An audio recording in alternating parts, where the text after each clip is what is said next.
नमस्कार बच्चों, सभी बच्चों का जय महादेव विद्याकुल के इस ऑनलाइन प्लेटफॉर्म पर जी भर के भरपूर स्वागत है।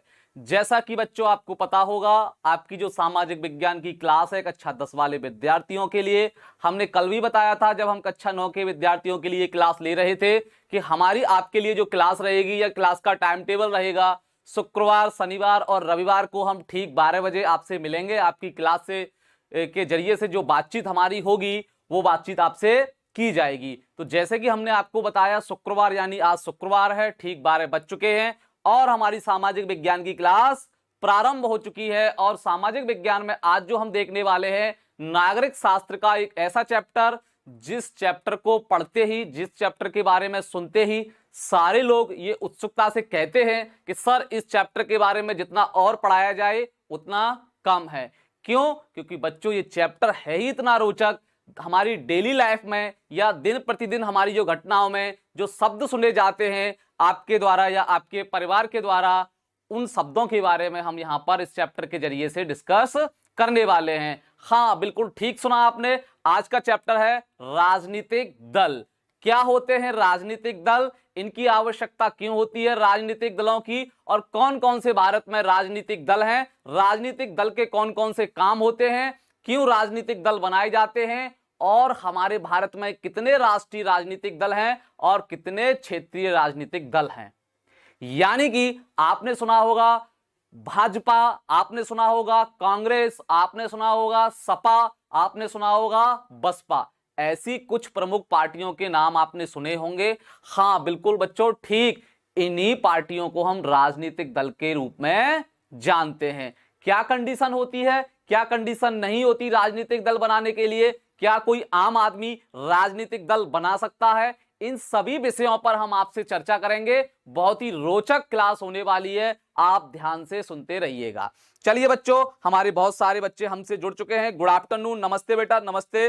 अनमोल रतन, गुड आफ्टरनून बेटा, गुड आफ्टरनून। सभी बच्चों को मेरा गुड आफ्टरनून, सभी बच्चों को नमस्कार और सभी बच्चों को ढेर सारा मेरा प्यार। देखिए बच्चों, आज बिल्कुल आपको अच्छे तरीके से समझ में आ जाएगा कि जो राजनीतिक दल हैं इनके कार्य क्या क्या होते हैं, इनको क्यों बनाया जाता है, ये क्या कार्य करते हैं, इन सभी बातों पर हम आपसे आज डिस्कस करेंगे। जल्दी से जुड़ जाइए, सारे बच्चे आ जाइए। उसके बाद जो हमारी क्लास है वो हम क्लास आगे स्टार्ट करते हैं। आरती पांडे, ओके सर, नमस्ते बेटा, नमस्ते, गुड आफ्टरनून। सभी बच्चों को मेरा गुड आफ्टरनून, सभी बच्चों को नमस्कार। जल्दी से जुड़ जाइए। देखिए, चाहे आप कक्षा 9 के विद्यार्थी हो, चाहे कक्षा 10 के विद्यार्थी हो, कोई भी क्लास, किसी भी क्लास के यदि विद्यार्थी हो, आपको ये चैप्टर आना चाहिए। क्यों? क्योंकि ये टॉपिक ही इतना अच्छा है। डेली लाइफ में बेशक आप पढ़े लिखे नहीं हो, आपको कि सर हमें पढ़ने लिखने से कोई मतलब नहीं है, हमने तो पढ़ाई लिखाई नहीं की, आपका वीडियो क्यों देखें, उन लोगों को भी ये वीडियो देखना चाहिए जो कभी स्कूल नहीं गए। उनको भी आज बहुत ढेर सारी नई नई जानकारियां मिलेंगी।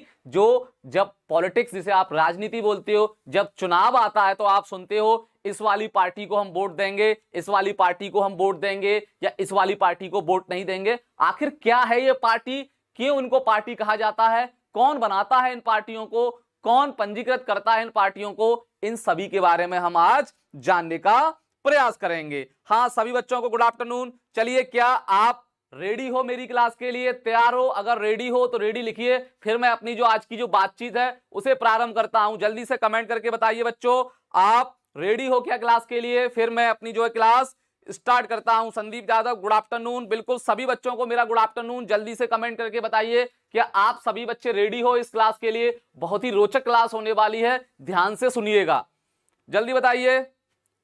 Harshvardhan Maurya, hello sir. पीयूष वर्मा, सभी को बुलाओ। हाँ, सभी बच्चे जल्दी से आ जाइए, फिर कोई बच्चा ये नहीं कहेगा कि सर मैं लेट हो गया या मुझसे थोड़ी क्लास स्किप हो गई इसलिए मेरी समझ में नहीं आया। जल्दी से आ जाइए। हाँ, बहुत सारे बच्चे कह रहे हैं रेडी हैं, तो चलिए हम भी फिर रेडी हैं और हमारी मशीनरी, हमारा इंजन भी रेडी है इस ट्रेन को आगे ले जाने के लिए।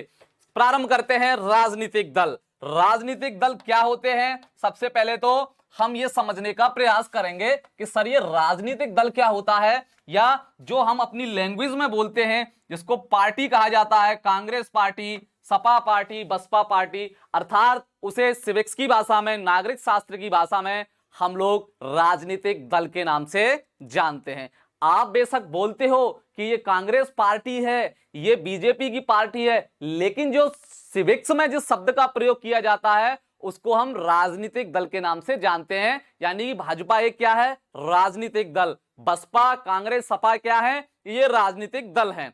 आइए प्रारंभ करते हैं। राजनीतिक दल होता क्या है इसके बारे में हम आपको थोड़ा बताना चाहते हैं। लोगों का ऐसा संगठित गुट होता है जिसके सदस्य किसी साझी विचारधारा में विश्वास रखते हैं। पहले इस लाइन को समझ लीजिए। राजनीतिक दल बेटा जो होता है, ऐसे लोगों का एक संगठित गुट होता है। गुट तो जानते ही होंगे आप, गुटबाजी सुना होगा आपने। यानी कि ये ऐसे लोगों का गुट या संगठन होता है जिसमें साझी विचारधारा के लोग रहते हैं। आप कहोगे सर अभी समझ में कम आ रहा है, कोई बात नहीं, जरा समझिएगा। जैसे मैं आपसे ये कहूं कि आपके भारत में 100 लोग रहते हो, मान के चलिए एग्जाम्पल के तौर पर आपके भारत में 100 लोग रहते हो। 50 लोगों का मत, 50 लोगों की जो विचारधारा है वो अलग हो, 50 लोगों की जो विचारधारा है वो अलग हो। वो क्या कर लें, वो यदि अपना अपना संगठन बना लेते हैं तो हम उनको बोलेंगे कि ये राजनीतिक दल हैं। अब विचारधारा क्या होती है जरा समझिए। आपने बीजेपी का नाम सुना होगा, भारतीय जनता पार्टी का, कांग्रेस का नाम सुना होगा, ये सब आपने नाम सुने होंगे। बीजेपी जो भारतीय जनता पार्टी है उसकी विचारधारा बच्चों क्या है? हिंदुत्व वाली विचारधारा है। कौन सी? राष्ट्र प्रेम या देशभक्ति और हिंदुत्व वाली विचारधारा है। तो जितने भी भाई बहन हमारे हिंदुत्व वाली विचारधारा वाले हैं, भारत में जितने भी हिंदुत्व विचारधारा वाले लोग हैं, उन सभी ने क्या किया? उन सभी ने एक विचारधारा को प्लेटफॉर्म देने का प्रयास किया जिस संगठन को आप भारतीय जनता पार्टी के नाम से जानते हो। हमारे देश में जितने भी ऐसे लोग हैं जो हिंदुत्व से प्रेम करते हैं या जो हिंदुत्व वाली विचारधारा को पसंद करते हैं, उन सभी ने मिलकर क्या किया? एक पार्टी का गठन कर लिया, एक राजनीतिक दल का गठन कर लिया जिसको आप भाजपा के नाम से जानते हो। कहीं ना कहीं साझी विचारधारा का मतलब होता है एक सी विचारधारा। यानी कि बीजेपी में वही लोग होंगे, अर्थात बीजेपी की जो विचारधारा है वो कहीं ना कहीं राष्ट्रभक्ति और हिंदुत्व से प्रेरित होकर ही है। आप समझिएगा। जैसे अब आते हैं बसपा। बसपा मायावती जी का नाम सुना होगा। बसपा की विचारधारा क्या है? बसपा दलितों के उत्थान के लिए काम करती है, अर्थात बसपा की जो कहीं ना कहीं चीजें हैं वो दलितों के इर्द गिर्द घूमती हैं। तो हम कह सकते हैं जैसी जिनकी विचारधारा होगी वह लोग वैसा ही संगठन बना लेते हैं। उसी संगठन को, उसी गुट को हम राजनीतिक दल के नाम से जानते हैं। बताइए यहां तक समझ में आया है नहीं? अश्विनी यादव गुड आफ्टरनून बेटा, गुड आफ्टरनून। बिल्कुल बिल्कुल सभी बच्चों को गुड आफ्टरनून। मुझे बताइए क्या आप राजनीतिक दल समझ पा रहे हैं? अगर नहीं समझ पा रहे हैं तो दोबारा समझ लीजिए। लोगों का ऐसा संगठित गुट होता है जिसके सदस्य किसी साझी विचारधारा में विश्वास रखते हैं। साझी विचारधारा का मतलब होता है बेटा एक जैसी विचारधारा। जो लोग अपने देश से प्रेम करते हैं, राष्ट्रभक्ति का प्रेम है या हिंदुत्व से ज्यादा प्रेम करते हैं, वैसी विचारधारा वाले लोग भारतीय जनता पार्टी के सदस्य हैं। तो ये राजनीतिक दल हुआ। अब देखिए आप बसपा देख लीजिए या सपा देख लीजिए, समाजवादी पार्टी अखिलेश यादव की।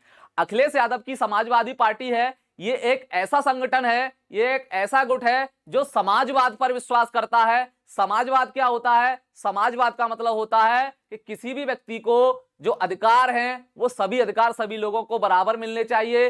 किसी को पैसा वाला या किसी को गरीब नहीं बनाना चाहिए, या जो पैसे वाले जो गरीब की खाई है वो कम होनी चाहिए। संसाधनों पर सभी लोगों का हक होना चाहिए। ये समाजवादी विचारधारा है। तो ऐसी विचारधारा वाले लोग होंगे वो सपा में चले जाएंगे। बसपा वाले दलितों के हितों के लिए काम करते हैं, अर्थात कोई भी पार्टी होगी, कोई भी राजनीतिक दल होगा, कहीं ना कहीं उसकी एक विचारधारा होगी, उसके जो लोग होंगे या उसके जो सदस्य होंगे एक जैसी विचारधारा वाले होते हैं। आप एक अच्छे एग्जाम्पल के नजरिए से इसे समझ सकते हैं। गांव में आपने देखा होगा, गांव में दो प्रकार के लोग मिलते हैं। एक तो काफी अच्छे जो समाज में बैठने वाले लोग होते हैं और एक काफी बुरे जो समाज से कोई मतलब नहीं रखते हैं। तो आप बताइए जो अच्छे अच्छे लोग होंगे जो समाज के साथ बैठते होंगे वो उन्हीं लोगों में जाकर बैठेंगे जो उनके जैसे हैं, और जो गंदे और जो खराब लोग हैं वो उन्हीं लोगों में जाके बैठेंगे जो उन जैसे हैं। अर्थात इन संगठन में क्या होता है, जैसी लोगों की विचारधारा होगी उसी विचारधारा के अनुसार एक संगठन या गुट बना लेते हैं,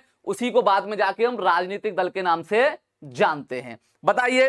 हाँ हर्ष मिश्रा नमस्कार बेटा, नमस्कार नमस्कार। बताइए क्या आप राजनीतिक दल के बारे में समझ पा रहे हो? आगे देखिए, यह दल चुनावों में उम्मीदवार उतारते हैं। आपको भी पता है कोई भी राजनीतिक दल होगा चुनावों में अपना अपना उम्मीदवार उतारता है कि ये मेरी तरफ से इतने उम्मीदवार हैं, ये चुनाव लड़ेंगे। जैसे कि आपने अपने अड़ोस पड़ोस में देखा होगा, एमएलए का चुनाव होता है, एमपी का चुनाव होता है, किसी का भी चुनाव हो, या चीफ मिनिस्टर का चुनाव होता है, विधानसभा का या लोकसभा का चुनाव होता है, तो आप देखते हो कि हम तो भाजपा पार्टी के उम्मीदवार को वोट देने जा रहे हैं, हम तो कांग्रेस पार्टी के उम्मीदवार को वोट देने जा रहे हैं। तो जो राजनीतिक दल होते हैं ये अपने अपने उम्मीदवार को चुनाव में उतारते हैं। क्यों उतारते हैं?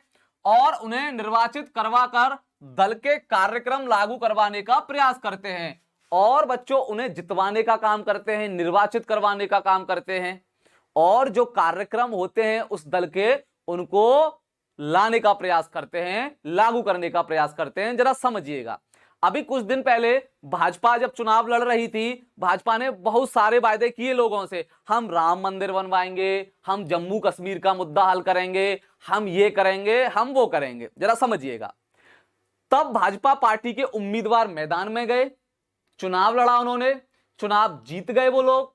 अब चुनाव जीत के जो लोग आए उन्होंने जो कार्यक्रम तय किए थे, कौन कौन से, राम मंदिर बनवाएंगे, ये करेंगे, वो करेंगे, XYZ, उन सबको लागू करने का प्रयास भी करते हैं। जो उम्मीदवार होते हैं उनके जरिए से ही लागू किया जाता है। राजनीतिक दल क्या होता है? राजनीतिक दल एक ऐसा संगठन या गुट होता है जिसमें समान विचारधारा वाले लोग रहते हैं, ऐसे आप बोल सकते हो। चलिए आगे चलते हैं। जैसे भारत में भाजपा, क्या बेटा? भाजपा, भारतीय जनता पार्टी, इसको शॉर्ट में भाजपा के नाम से जानते हैं। कांग्रेस, ये वही कांग्रेस है जो इतिहास में मैं आपको पढ़ा चुका हूं, 1885 में इसकी स्थापना हुई थी, वही वाली कांग्रेस है। सपा, समाजवादी पार्टी, बसपा आदि, ये सब बेटा क्या है? ये राजनीतिक दल हैं। अर्थात राजनीतिक दल ऐसा संगठन होता है जिसमें समान विचारधारा वाले लोग जुड़े रहते हैं, जो मैदान में चुनाव में अपने उम्मीदवार उतारकर उन्हें निर्वाचित कराकर अपने कार्यक्रमों को लागू करने का काम करते हैं। ये राजनीतिक दल कहलाते हैं। क्या आप समझ पाए? प्रणाम गुरुदेव, प्रणाम बेटा सोनी सिंह, प्रणाम। हाँ बताइए हर्ष मिश्रा, क्या सवाल है? प्रणाम गुरुदेव, बिल्कुल बिल्कुल, नमस्कार बेटा, नमस्कार। मुझे आप एक चीज बताइए, क्या आप राजनीतिक दल शब्द को समझ पाए? जैसे आप पार्टी बोलते हो, कांग्रेस पार्टी, ये पार्टी, वो पार्टी, जल्दी बताइए, जल्दी से मुझे बता दीजिए।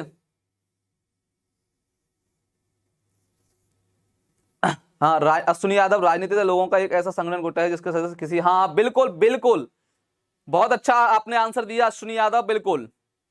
आलोक यादव, गुड आफ्टरनून, बिल्कुल ठीक। तो ये आप राजनीतिक दल, इसके बारे में मैंने आपको बता दिया। जैसे कांग्रेस, भाजपा, सपा, बसपा, आप पार्टी, बहुत सारी जो है आप जैसे पार्टी बोलते हो, ये राजनीतिक दल के ही उदाहरण हैं, राजनीतिक दल हैं। चलिए आगे चलते हैं। बिल्कुल बिल्कुल। अब देखिए, अब राजनीतिक दल जो होते हैं, अब उनको हम कैसे पहचानते हैं, जरा समझिएगा। पहला पॉइंट, प्रत्येक राजनीतिक दल अपने आप को मजबूत बनाने के लिए संगठन को मजबूत करता है। संगठन का अर्थ स्वयं का संविधान होता है। इसी आधार पर नियम, कार्यालय, पदाधिकारी होते हैं जो दल के सभी सदस्यों में अनुशासन बनाए रखते हैं। अनुशासन। देखिए बच्चों, ये पॉइंट क्या है, आपने देखा है कोई भी राजनीतिक दल हो, उसका अपना एक संविधान होता है, उसका अपना एक कानून होता है, उसका अपना एक नियम होता है। और वो नियम कानून क्यों बनाए जाते हैं? ताकि उस राजनीतिक दल को मजबूत किया जा सके। जैसे कि आपने देखा होगा, किसी भी राजनीतिक दल में देखा होगा आपने, उसका एक अध्यक्ष मिलेगा, एक उपाध्यक्ष मिलेगा, विभिन्न प्रकार के कार्यालय मिलेंगे, विभिन्न प्रकार के जिला अध्यक्ष मिलेंगे, विभिन्न प्रकार के मंत्री मिलेंगे, विभिन्न प्रकार के महामंत्री मिलेंगे। ये सब क्या है बेटा, ये सिर्फ इसलिए किया जाता है ताकि जो राजनीतिक दल है वह ज्यादा मजबूत हो सके, लोगों तक उसकी पहुंच ज्यादा हो सके।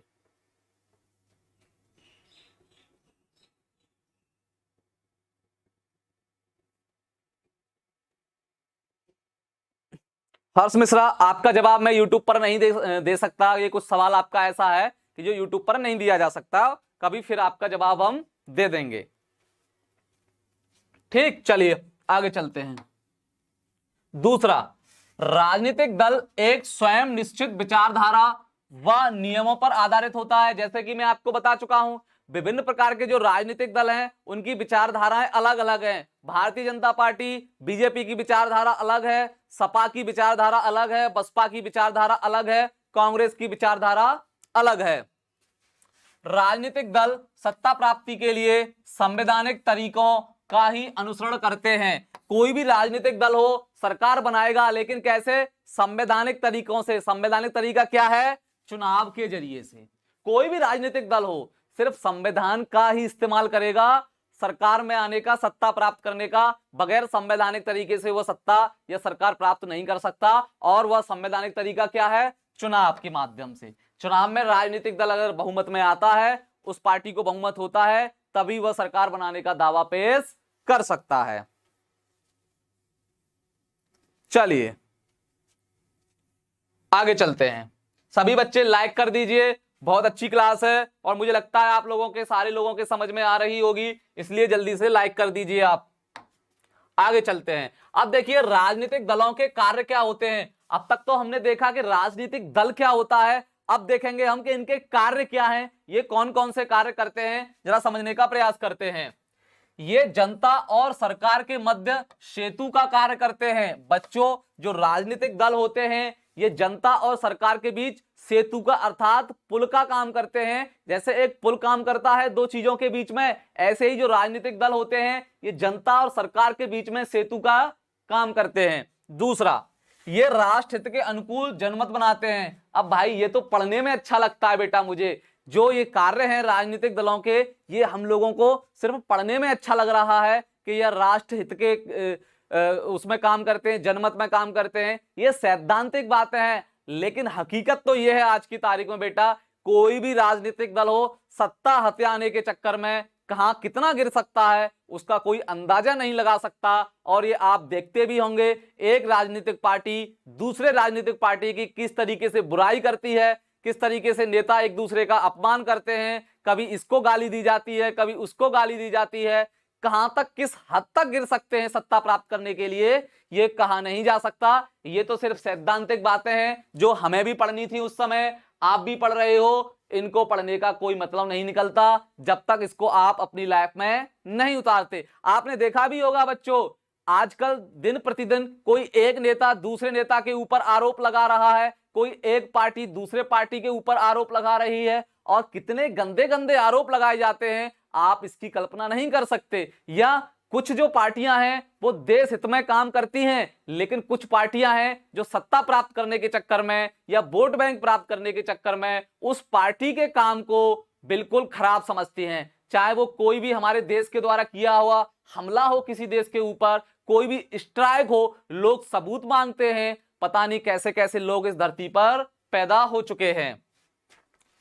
निर्वाचन के समय प्रत्याशियों का चयन करते हैं। जब चुनाव आता है तो जितने भी राजनीतिक दल होते हैं वह क्या करते हैं, अपने अपने प्रत्याशी का चुनाव करते हैं कि हमें किस व्यक्ति को टिकट देनी चाहिए, किस व्यक्ति को टिकट नहीं देनी चाहिए। ये भी राजनीतिक दल ही करते हैं, इसके अलावा इसको कोई नहीं करता। अब बीजेपी की पार्टी हो या कांग्रेस की पार्टी हो, ये राजनीतिक दल ये तय करेंगे कि हमें किस व्यक्ति को टिकट देना है चुनाव के लिए, कौन व्यक्ति जीत सकता है, कौन व्यक्ति नहीं जीत सकता। यह भी राजनीतिक दल का काम है। प्लीज सर आप अपने सभी वीडियो पर लेसन का नाम और कौन सा पार्ट है डाल दीजिए। सर हम लेट से आए हैं इसलिए। सर कोई बात नहीं उमेश दुबे, आपकी जो परेशानी है इसको भी दूर करने का प्रयास किया जाएगा। बिल्कुल आप जुड़ते रहिए, हम आपको जितने भी जो होगा वो अच्छे तरीके से करेंगे। हाँ लाइक ठोक दिया है, बहुत अच्छे। चलिए आगे चलते हैं। निर्वाचन में विजय प्राप्त करना और सरकार बनाना। पता नहीं हमारे टाइपिस्ट रात में सो के इसका पीपीटी बनाते हैं, गलत कर देते हैं। इनका प्रमुख कार्य होता है, जो राजनीतिक दल होते हैं इनका प्रमुख कार्य क्या है? अपने उम्मीदवारों को जिताना और जिता के सरकार बनाना। जैसा कि आप जानते हो, एड़ी चोटी का जोर लगाती हैं हमारी राजनीतिक पार्टियां, चाहे बसपा हो, चाहे सपा हो, चाहे कांग्रेस हो, चाहे भाजपा हो। आपने देखा भी होगा चुनावों में कोई कसर नहीं छोड़ती जीतने में, अपने उम्मीदवारों को जिताने में। ऐसे ऐसे वायदे किए जाते हैं जनता से कि आप समझ नहीं सकते कि हम ये करेंगे आपके लिए, मुफ्त का बिजली देंगे, मुफ्त का पानी देंगे, ये कर देंगे, लोन माफ कर देंगे। कैसे भी करके जनता को लुभाया जाए और अपने उम्मीदवार को जिताया जाए ताकि हम लोग सरकार बना पाए। बच्चों, मैं आपको एक बात बता दूं, लोकतंत्र कक्षा 9 में है बहुत अच्छे तरीके से। कुछ दिन बाद मेरी क्लास होगी लोकतंत्र के बारे में, तो आप उस क्लास को जरूर देखिएगा। यदि नहीं जानते हो फिर भी देखिएगा, और जानते हो फिर भी देखिएगा। लोकतंत्र की सबसे बड़ी आवश्यक शर्त अगर आप सुनोगे, क्योंकि अपने भारत में लोकतंत्र है, लोकतंत्र की आवश्यक शर्त, सबसे महत्वपूर्ण आवश्यक शर्त सुनोगे तो वह शर्त है जनता का नैतिक होना। जनता का नैतिक होना लोकतंत्र की आवश्यक शर्त है। जहां पर जनता नैतिक और शिक्षित नहीं होगी वहां पर लोकतंत्र का कोई मतलब नहीं निकलता। जैसे भैंस के सामने हम लोग बीन बजाते हैं, कोई मतलब नहीं है। ऐसे ही जब तक किसी देश में अगर लोकतंत्र है वहां के लोग नैतिक और शिक्षित नहीं होंगे। बीन बजाने जैसा ही है, भैंस के सामने बीन बजाते रहिए। अर्थात नेता लोग आप लोगों से वायदे करके, झूठे वायदे करके या ऐसे वायदे करके जो देश हित में नहीं है, आपको बेवकूफ बना के आपका वोट लेके सरकार बना लेंगे और आपको बेवकूफ बनाते जाएंगे। अब आप मुझे एक चीज बताइए, आपको फ्री पानी बिजली सब कुछ दिया जा रहा है, ये किसी सरकार के बाप का है जो फ्री पानी और आपको बिजली दी जा रही है? बताइए। ये कहीं ना कहीं आप लोगों को भ्रमित किया जा रहा है। सरकार अपने घर से नहीं देती, चाहे कोई भी सरकार हो, सरकार अपनी जेब से निकाल के नहीं देगी कि आप लोगों को फ्री पानी बिजली बिल दिया जाए। आप लोगों के ऊपर टैक्स बढ़ाया जाएगा, और टैक्स इस तरीके से बढ़ाया जाएगा आप लोगों को पता भी नहीं पड़ेगा। जैसे पेट्रोल के दाम, डीजल के दाम, खाने के तेल के दाम, सरसों का तेल इस समय 150 से 160 रुपए लीटर है, कल ही लेके आया हूं मैं। आप समझिए, सरकारें जो मुफ्त का आपको देती है ना, ये हमारे देश के लोगों को कामचोर बनाने का काम करती हैं। हमारे देश के लोग इनसे काम करना नहीं चाहते, क्योंकि उनको पता है सरकार हमें राशन फ्री में देगी, हमें पैसा डाल देगी हमारे अकाउंट में, हम काम क्यों करें, हमारा बिल माफ कर देगी, ये कर देगी, वो कर देगी। इसलिए आपसे मैं बार बार बोलता हूं, लोकतंत्र की सबसे जो महत्वपूर्ण शर्त है, आवश्यक शर्त है, जनता का नैतिक होना और जनता का शिक्षित होना। जनता को पता होना चाहिए कौन सा हमारा उम्मीदवार अच्छा हो सकता है, कौन सा उम्मीदवार बुरा हो सकता है, क्या किसी उम्मीदवार पर कोई क्राइम तो नहीं है, क्या कोई एफआईआर तो नहीं है, या कोई डकैत तो नहीं है। लेकिन आज की तारीख में तुम देखोगे वही लोग चुनाव में जीत के आते हैं जिनके पास 50-60 मुकदमे हों, 2-4 मर्डर के हों, लूटपाट के हों। अगर एक अच्छा व्यक्ति चुनाव में खड़ा हो जाए तो कसम से बच्चों में बता रहा हूं, वो जिंदगी में कभी जीत नहीं सकता। ये लिखवा लीजिए मुझे। प्रिंस कुमार सर, 10th का क्लास किस दिन चलता है? बेटा 10th का क्लास शुक्रवार, शनिवार और रविवार ठीक 12 बजे चलता है, आप आ जाया करिए। हाँ चलिए आगे चलते हैं। जनता को राजनीतिक प्रशिक्षण देते हैं। देखिए लिखा है इसमें, जनता को राजनीतिक प्रशिक्षण देते हैं। ये सब सैद्धांतिक बातें बेटा जो हम किताबों में पढ़ते हैं कि राजनीतिक दल के काम ये होते हैं। अगर व्यवहार में देखोगे आप लोग तो कुछ नहीं है, इसका कोई पालन नहीं करता। सिर्फ अपने मकसद के लिए, अपने स्वार्थ के लिए जो राजनीतिक पार्टियां हैं वो कहीं भी किसी भी हद तक जा सकती हैं। आप दिन पर दिन देखते भी होंगे किताबों में जो लिखी हुई बातें होती हैं बेटा वो सैद्धांतिक बातें होती हैं, सिद्धांत, लेकिन उनका कोई पालन नहीं करता है। ये हम लोग जो जितनी बातें पढ़ रहे हैं ये सैद्धांतिक बातें हैं। इनको यदि प्रयोग कर दिया जाए, व्यवहार में ला दिया जाए तो हमारा देश पता नहीं कहां से कहां तरक्की पर पहुंच जाएगा। लेकिन कोई भी इन सारी चीजों को मानने के लिए तैयार नहीं है। सर ये सब जनता का होता है। हाँ सोनी सिंह, यही तो बता रहा हूं। जनता ये समझती है कि हमारा बिजली का बिल माफ कर दिया, हमारा ये माफ कर दिया, वो माफ कर दिया, हम बड़ा खुश हुए, वोट आपको देंगे। लेकिन इससे पता है क्या होगा, इससे देश के लोग कामचोर बनेंगे, सरकार के पास ज्यादा घाटा होगा। अब सरकार के पास घाटा होगा तो सरकार घाटा कैसे पूरा करेगी, आप लोगों के ऊपर टैक्स बढ़ाकर। तो आप बताइए, आपको जो सारी चीजें फ्री में मिली हुई थी, जो माफ किया, आपकी लोन हो कुछ भी हो, क्या माफ हुआ, लौट के आपके पास ही वो सारी चीजें आ गई, आपको ही चुकाना है। तो लोकतंत्र की जो आवश्यक शर्त है बेटा, वो यही है कि जनता को नैतिक और शिक्षित होना चाहिए। जनता को राजनीतिक प्रशिक्षण का मतलब, जनता को बताते हैं कि किस तरीके से अपनी पार्टी का, जो हमारी पार्टी है ये, इसकी विचारधारा ये है, किस तरीके से वोट देने जाना है तुम्हें, किस तरीके से क्या करना है, ये प्रशिक्षण देने का, ट्रेनिंग देने का काम करते हैं। अरे आप लोग जनता को ट्रेनिंग क्या दोगे, आप लोग जनता को वही तो ट्रेनिंग दोगे जो आप चाहते हो। मेरी पार्टी को वोट दीजिए, मेरी सरकार बनेगी, यही ट्रेनिंग दोगे आप।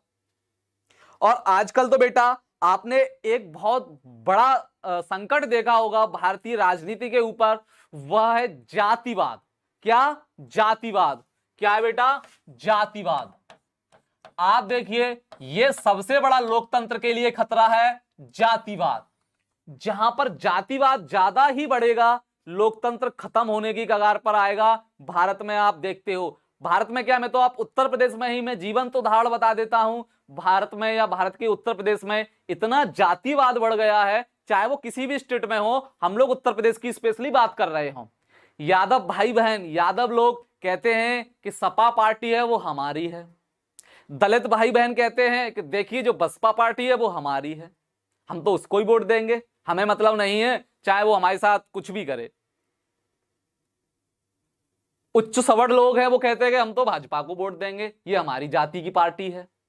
ये जो जातिवाद है ना, ये लोकतंत्र के लिए सबसे बड़ा खतरा है, जातिवाद, क्षेत्रीयवाद। इसमें आप देखना, अगर गांव से आप बिलोंग करते हो, मैं भी गांव से बिलोंग करता हूं, लोगों के बीच में लड़ाइयां हो जाती हैं इसी जाति के ऊपर कि अरे आपकी जाति का है इसको हम वोट नहीं देंगे, आपकी जाति का है इसको वोट नहीं देंगे। अरे बताइए, लोकतंत्र में ये सब नहीं चलता। लोकतंत्र में चलता है एक अच्छे व्यक्ति का ही चुनाव करना है हमें, ताकि वह देश के विकास के लिए काम कर सके, ना कि जातिवाद के लिए। आपने देखा होगा बहुत सारे नेता ऐसे ऐसे भाषण देते हैं अपनी जातियों के लिए, अरे आप इस जाति के हो तो हमें वोट दीजिए, हम भी इस जाति के हैं। ये लोगों को भ्रमित करना है नेताओं के द्वारा। इसलिए सजग किसे रहना है, जनता को। लोकतंत्र में जनता ही सब कुछ होती है, जनता ही सब कुछ करती है। इसलिए जनता को सजग रहना है, जनता को नैतिक रहना है, जनता को शिक्षित रहना है। ये नहीं देखना कि ये किस जाति का है, किस धर्म का है, उसे ये देखना है कि ये व्यक्ति कैसा है, क्या हमारे हितों की रक्षा कर सकता है, क्या हमें कोई परेशानी आती है तो इस परेशानी को ये सुन सकता है। ऐसे व्यक्ति का चुनाव करना है हम लोगों को, तभी लोकतंत्र सफल हो पाएगा। वरना लोकतंत्र सफल करने के लिए इस पृथ्वी पर कितनी भी ताकत लगा लेना, कुछ नहीं हो सकता। सोनी सिंह सर, नोट मिलेगा? हाँ बिल्कुल मिलेगा। चलिए आगे चलते हैं। बेटा बिहार में भेदभाव क्या, भारत के किसी भी राज्य में देखोगे नेताओं ने जातिगत भेदभाव कर दिया है। अब तो धर्म का भेदभाव, सांप्रदायिक दंगे भी होने लगे हैं। बेटा हम सारे मनुष्य हैं, सब लोगों का खून लाल ही है, किसी का पीला नहीं है। हम सब लोगों को भाईचारे के साथ रहना चाहिए, प्रेम के साथ रहना चाहिए। नेताओं का कोई पता नहीं है, एक ही थाली के चट्टे बट्टे हैं। जिस नेता को आज कोई नेता गाली दे रहा है, उसी के सामने बैठ के वो पार्टी करेगा, आपको बेवकूफ बनाने के लिए ये कहेगा कि ये नेता तो बहुत खराब है, ये नेता मेरा दुश्मन है। लेकिन नेता नेता किसी का कोई दुश्मन नहीं होता, ये आप चीजें समझ लीजिए। हाँ, जनता को शिक्षित होना होगा, बिल्कुल बेटा, बिल्कुल शिक्षित होना होगा अगर लोकतंत्र सफल बनाना है। आप भारत में पढ़ते हो कि भारत में लोकतंत्र सफलता की ओर है, लेकिन जब मैं एनालाइज करता हूं तो मुझे लगता है कि ये तो सैद्धांतिक बातें पढ़ाई जा रही हैं, लोकतंत्र तो कुछ और ही है। लोकतंत्र का तो मतलब कुछ और ही होता है, यहां पर कुछ नहीं हो रहा। लोकतंत्र का मतलब ये सारा कुछ है, लेकिन सिद्धांत में है, व्यवहार में नहीं है। चलिए आगे चलते हैं।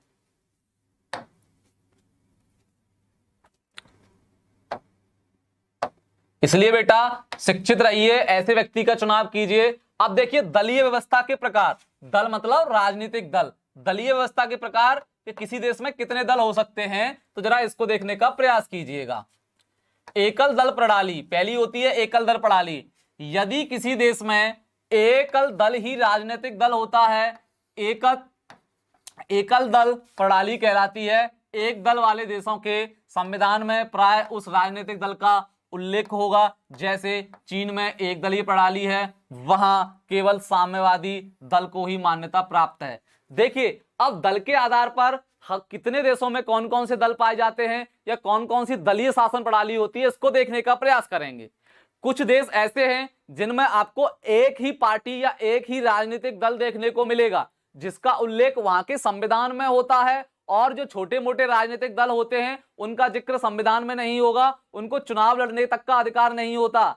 सबसे महत्वपूर्ण उदाहरण है इसका चीन। चीन का जो साम्यवादी दल है सिर्फ यही सरकार बनाता है चीन में, और जो छोटे मोटे दल हैं राजनीतिक उनको मौका नहीं मिलता, मौका नहीं है उनके पास चीन में कि वो भी सरकार बना लें। क्यों? क्योंकि उनके संविधान ने सिर्फ एक ही राजनीतिक पार्टी का उल्लेख किया है और वह है साम्यवादी दल।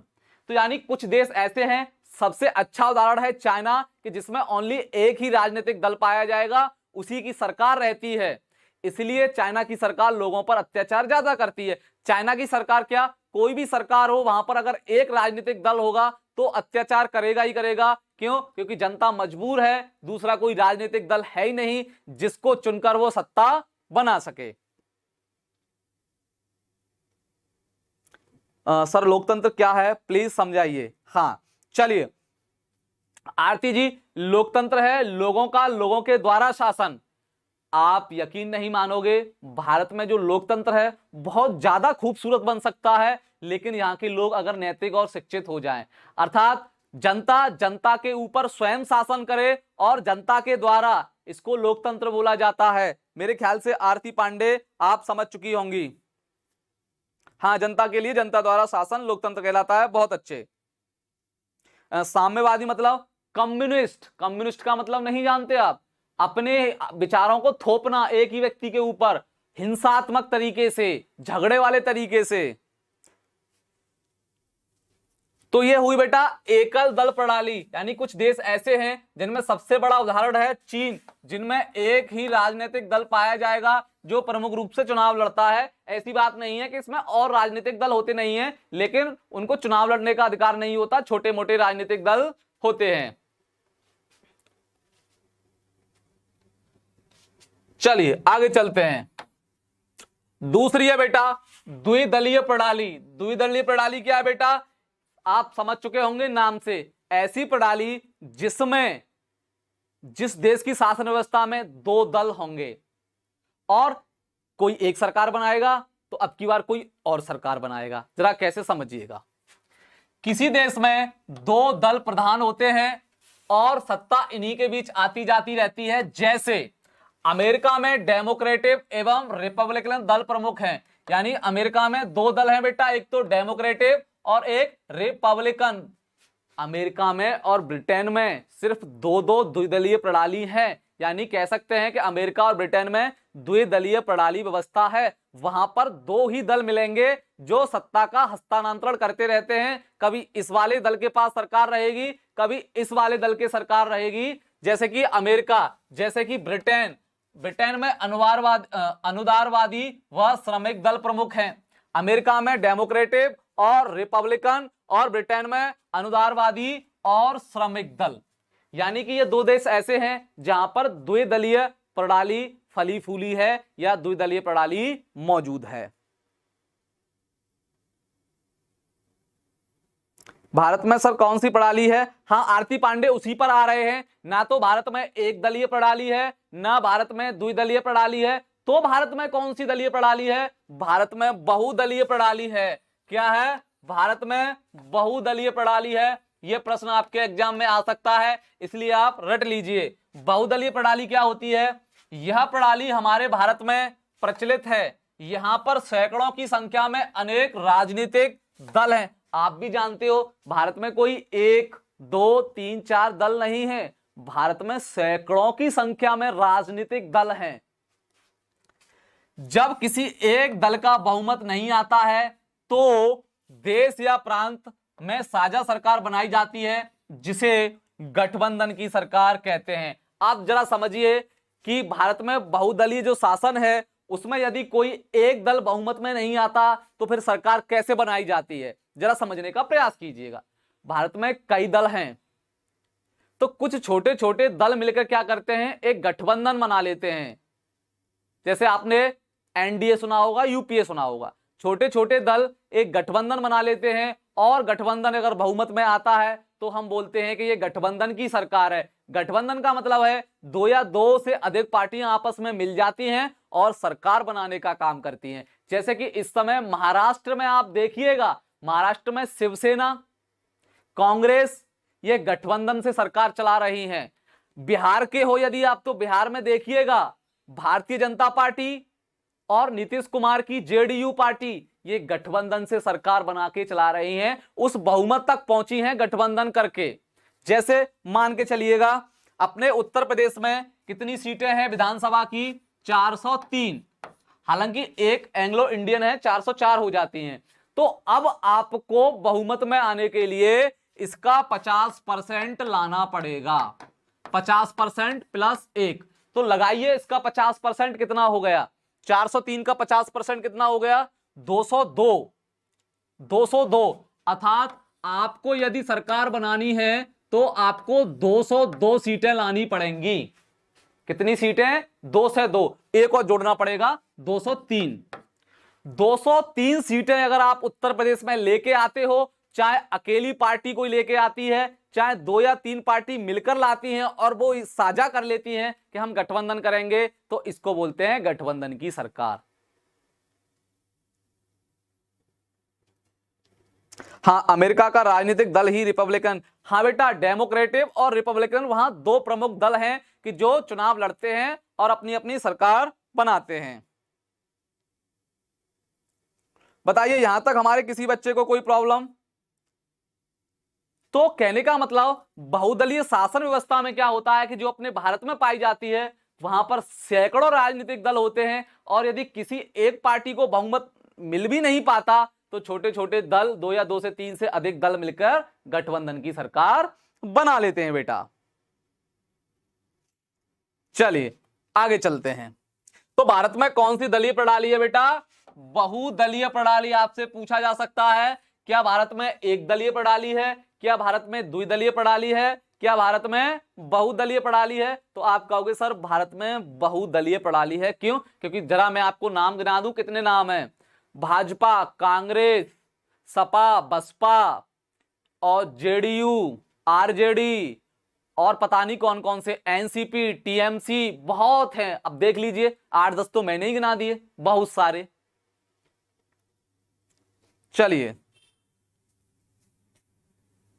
चलिए आगे बढ़ते हैं।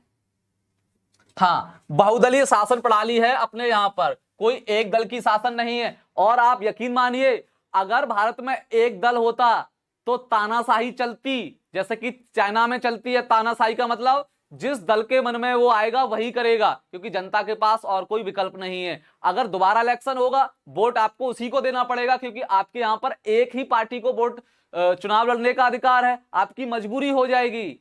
जैसे कि चाइना की जनता क्या करे, चाहे वहां का राष्ट्रपति शी जिनपिंग उनको मारे पीटे कुछ भी करे, फिर भी उनकी मजबूरी होगी कि उसी पार्टी को वोट देंगे। लेकिन भारत में ऐसा नहीं है। भारत में कोई भी पार्टी बदमाशी करने का प्रयास करेगी, कोई भी पार्टी जनता के हितों को खराब करने का प्रयास करेगी, जनता उसे चुनाव में बता देगी कि अब की बार तुम्हें वोट नहीं देंगे, अब की बार फलानी पार्टी को वोट देंगे। यह बहुदलीय शासन प्रणाली का लाभ है। चलिए आगे चलते हैं। अब देखिए राजनीतिक दलों की आवश्यकता क्यों है। आपके दिमाग में प्रश्न आएगा कि सर राजनीतिक दलों की आवश्यकता क्यों है, क्यों बनाए जाते हैं यार राजनीतिक दल, इनका क्या काम है या क्या जरूरत है इनकी, जरा इसको समझने का प्रयास करते हैं। लोकतंत्र हेतु हमें राजनीतिक दलों की आवश्यकता होती है। सीधी बात है, जहां पर लोकतंत्र होगा वहां पर राजनीतिक दल तो होंगे ही होंगे। तो आजकल के सारे जो देश हैं वो लोकतंत्र शासन प्रणाली को अपनाते हुए जा रहे हैं, इसलिए हमें राजनीतिक दल की आवश्यकता होती है। यदि राजनीतिक दल ना हो तो सभी प्रत्याशी स्वतंत्र निर्दलीय हो जाएंगे। ऐसी स्थिति में कोई विशेष संगठन, कोई विशेष दल जनता की समस्याओं के प्रति उत्तरदायी नहीं होगा, अतः राजनीतिक दलों की आवश्यकता अनिवार्य है। कहने का मतलब ये क्या कह रहा है कि यदि राजनीतिक दल नहीं होंगे तो जो हमारे प्रत्याशी हैं, जो उम्मीदवार हैं, वह निर्दलीय चुनाव लड़ेंगे, स्वतंत्र रूप से चुनाव लड़ेंगे, और कोई भी एक ऐसी संगठन के रूप में विचारधारा नहीं होगी जो जनता के हितों को साध पाए, जनता की समस्याओं को सुन पाए। तो इसलिए हमें राजनीतिक दलों की आवश्यकता बच्चों पड़ती है, क्योंकि राजनीतिक दल जनता की समस्याओं को सुनते हैं, और अगर समस्याओं को नहीं सुनेंगे तो जनता उनको अगले चुनाव में नकार देती है, वोट नहीं देती। लोकतंत्र की यही खूबसूरती है, सारी ताकत जनता के पास में होती है। जनता ने यदि आपको चुना है, कुर्सी पर बिठाया है, तो इतनी ताकत है उसके पास कि आपको अगली बार कुर्सी पर से उतार सकती है। सर, चीन में बहुदलीय प्रणाली बना सकते हैं?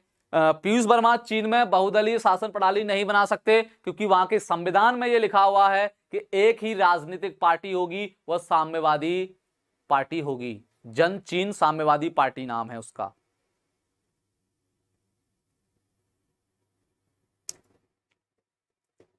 बताइए, आप क्या समझ पाए? राजनीतिक दल क्या होते हैं, राजनीतिक दल के काम क्या होते हैं, भारत में कौन से प्रकार की जो है दलीय शासन प्रणाली है, एकल, द्विदलीय या बहुदलीय, या भारत में जो राजनीतिक दल है उनकी आवश्यकता क्यों है, या किसी भी देश में राजनीतिक दल की आवश्यकता क्यों होती है? सीधी बात है, अगर आपके यहां पर लोकतंत्र है तो लोकतंत्र की यह शर्त होती है कि वहां पर राजनीतिक दल होने चाहिए। अगर राजनीतिक दल नहीं होंगे तो चुनाव में जो प्रत्याशी होगा निर्दलीय किसी भी पार्टी से खड़ा नहीं होगा, अपनी मनमानी करेगा, लोगों की, जनताओं की समस्याओं को नहीं सुन पाएगा।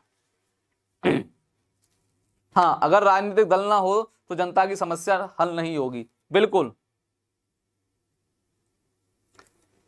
वीरेंद्र शर्मा, आपका नाम भी ले लिया बेटा, क्या दिक्कत है? हर्ष मिश्रा, सर क्या क्वेश्चन हमने गलत पूछा?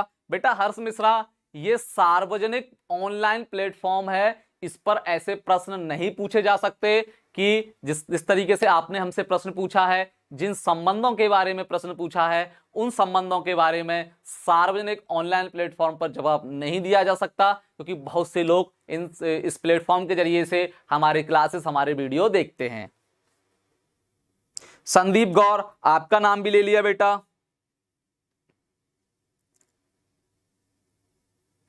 कोई दिक्कत नहीं है बेटा, नाम में कुछ नहीं रखा। कुछ ऐसा कीजिए कि हम आपको आपका इंटरव्यू देने के लिए यहां पर बुलाएं, इस चैनल पर बुलाएं, आपके साथ हम बात करें, आपको सारे भारत के लोग देखें, कुछ ऐसा कीजिए।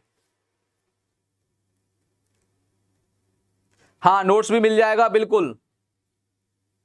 तो बेटा मैं आपको बता रहा हूं, लोकतंत्र की जो सफलता है, ये तो हमने आज की सैद्धांतिक बातें पढ़ी कि जो सभी विद्यार्थी होने के नाते कक्षा 10 के जितने भी विद्यार्थी होते हैं वो पढ़ते हैं, चाहे हम रहे हो, चाहे कोई भी रहा हो, जिसने कक्षा 10 पास की है उसको ये पढ़ना ही पड़ेगा। लेकिन क्या इन बातों को हम जमीनी हकीकत पर ला पाए हैं? क्या इन बातों को हम व्यवहारिक प्रयोग में ला पाए हैं? तो इसका आंसर है नहीं।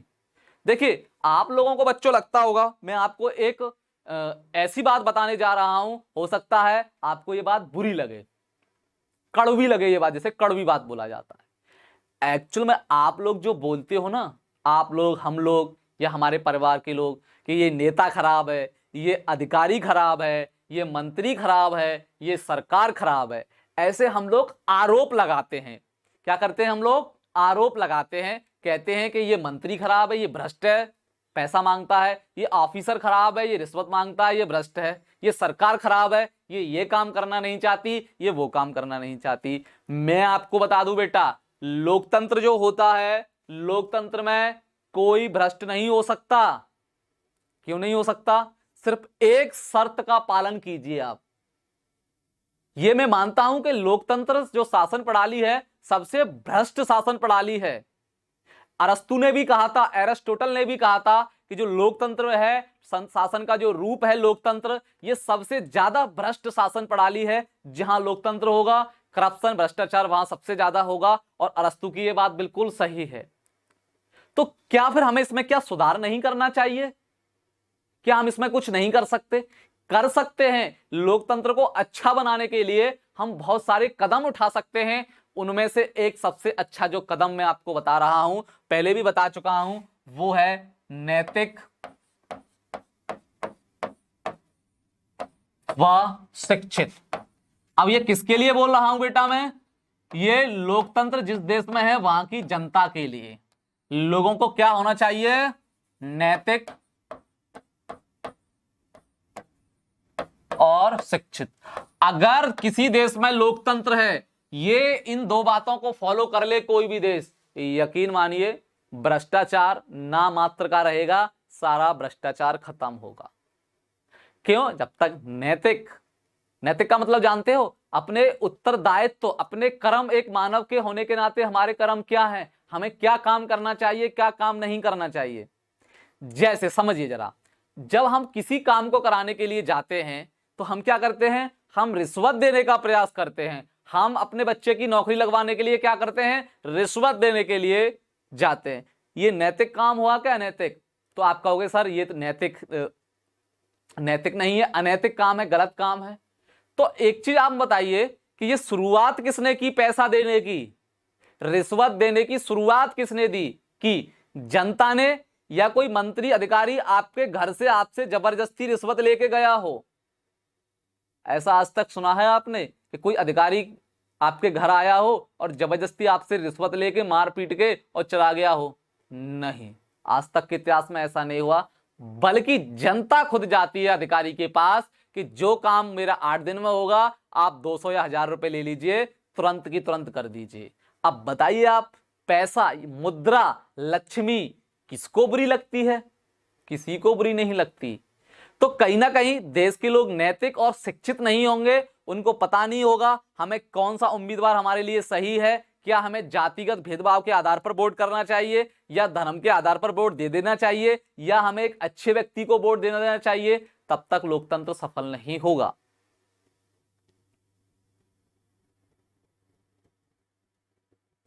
हाँ हर्ष मिश्रा, बता दूंगा आपका उत्तर भी।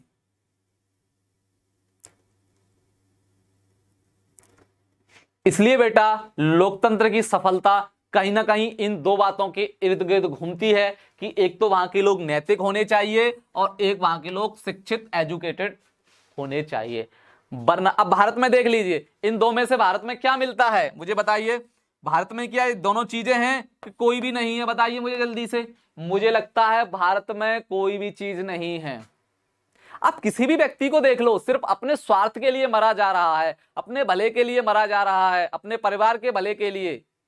वंशवाद, जिसे वंशवाद बोलते हैं कि मैं विधायक बन जाऊं, मेरा बच्चा विधायक बन जाए, मेरे चाचा विधायक बन जाए, मेरा मामा मंत्री बन जाए, मैं मंत्री बन जाऊं, मैं आईएएस बन जाऊं, मेरा बेटा लेखपाल बन जाए, मेरा बेटा पुलिस में लग जाए, उसकी वाइफ पुलिस में लग जाए। मतलब वंशवाद चला आ रहा है, चाहे उसके लिए साम दाम दंड भेद कुछ भी अपनाना पड़े। अरे जो जिस योग्य है उसे दीजिए वो चीज, जो जिस योग्य है उसे वो चीज मिलनी चाहिए, तो समाज भी सुधरेगा, परिवार भी सुधरेगा और देश भी सुधरेगा हमारा। लेकिन भारत में ये नहीं है, जो जिस योग्य है ना उसको वही नहीं मिलता, जो जिसके योग्य है उसको वही नहीं दिया जाएगा, जो जिसके योग्य नहीं है निश्चित ही उसे वो दिया जाएगा, चाहे वो किसी भी प्रकार से हो, पैसा लेकर, जुगाड़ लगाकर, कैसे भी।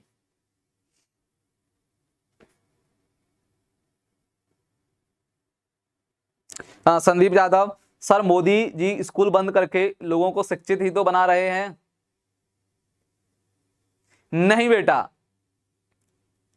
नहीं, मोदी जी स्कूल बंद करके लोगों का गलत काम नहीं कर रहे हैं। मोदी की जगह अगर मैं भी होता बेटा, आप भी होते, तो आप सबसे पहले यही करते। देखिए स्कूल बंद करने का काम क्या है, आप लोग गलत समझते हो इसे, लेकिन जरा आप उस नजरिए से देखो, स्कूलों को बंद क्यों किया गया है, कोचिंगों को बंद क्यों किया गया है, या इसका क्या नुकसान है? क्या नुकसान है स्कूल बंद करने से? क्या कोचिंग बंद करने से नुकसान है? नहीं, किसी एक भी व्यक्ति का नुकसान नहीं है, किसी एक भी विद्यार्थी का नुकसान नहीं है। अब कहने के लिए कोई कुछ भी कहे, एक भी विद्यार्थी का नुकसान नहीं है स्कूल बंद होने से। क्यों? क्योंकि आपके पास विकल्प मौजूद है ऑनलाइन। आपके पास विकल्प मौजूद है ऑनलाइन। ऑनलाइन पढ़ने का, पढ़ने वाला बच्चा होगा वो ऑनलाइन भी पढ़ेगा, और नहीं पढ़ने वाला बच्चा होगा वो ऑफलाइन अर्थात स्कूल में भी नहीं पढ़ सकता।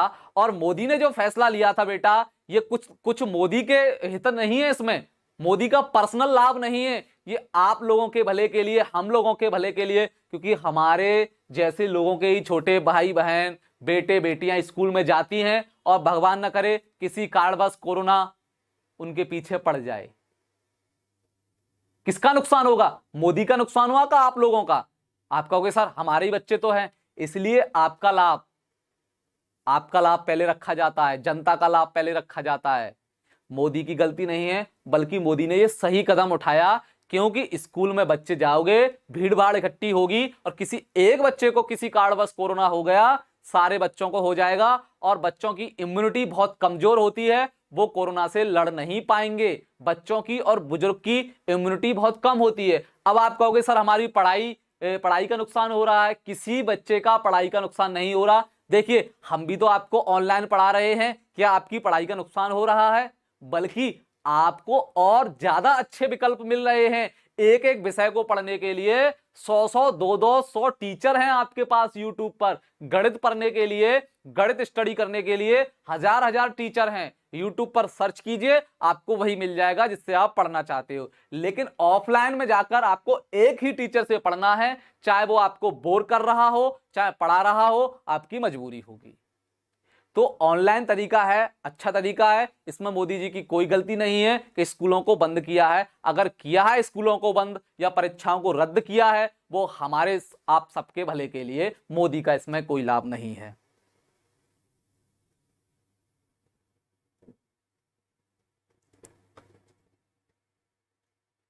जिसके पास फोन नहीं है वो, अच्छा सर छोटे बच्चे कैसे पढ़ें, उनके पास तो वो फोन चलाना नहीं जाते। इसका भी मैं आपको जवाब देता हूं। जब कोई बच्चा पहली क्लास, दूसरी क्लास, तीसरी क्लास में होता है, उसके पास अपना विवेक नहीं होता। उसके माँ बाप इतने सक्षम होते हैं या कोई बड़ा भाई बहन इतना सक्षम होता है कि घर पर उसे पढ़ा सकता है।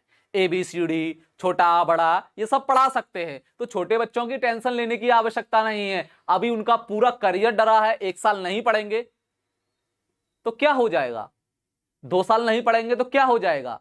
अभी वो बच्चे हैं, उनके पास समझ नहीं है। लेकिन आप लोगों को पढ़ना इसलिए आवश्यक है क्योंकि आप उस उम्र पर जा रहे हो जिस उम्र पर जो कुछ सीखोगे वो आगे लाभकारी होगा। 5वीं क्लास से ऊपर के सारे बच्चों के लिए YouTube पर सुविधा है। YouTube ने विभिन्न कार्यक्रम चलाए हैं, YouTube के चैनलों के माध्यम से सारी चीजें हो रही हैं। और 5वीं से नीचे के जो बच्चे हैं उनको घर पर पढ़ा देता है कोई ना कोई, चाहे बड़ा भाई हो, चाहे बड़ी बहन हो, माँ बाप कोई ना कोई एक पढ़ा लिखा होता है। छोटा बड़ा तो पढ़ाता ही रहता है, इतना तो सब जानते ही हैं।